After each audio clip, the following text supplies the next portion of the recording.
sure everyone in this room knows.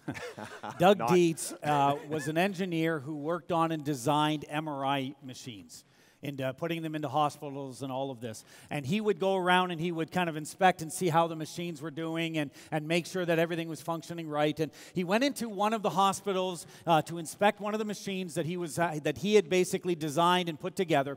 And to his horror, as he was there, he watched a 7-year-old little girl who was having to have an MRI done, and she was absolutely freaking out. She was emotional and just distraught and terrified of this frightening machine. I mean, some of you that have MRIs, you know how scary those machines can be. And so they had to sedate her. And so he asked the hospital, the nurses, he said, how often does this happen? How often do these children need to be sedated? And he discovered that at that time, about 80% of children had to be sedated before they could have an MRI done. This destroyed him. And Doug Dietz went back to his school and he began to ask the right questions. But he didn't ask those questions of the people in his industry who were used to doing things the same old way.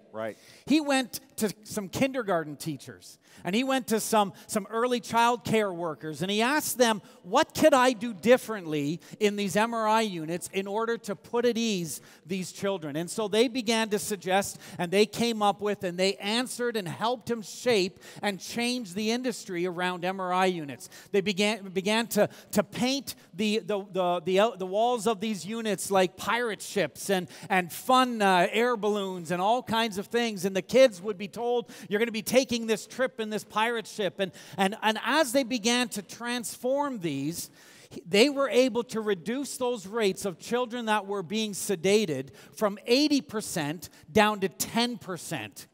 And in fact, at one time when he was at one of the hospitals, and as he was watching a child excitingly go into one of the MRI units, as the child came out, he overheard her saying to her mom, hey, Mommy, can we come back tomorrow? Asking the right questions will bring you to a place where you can innovate in your industry.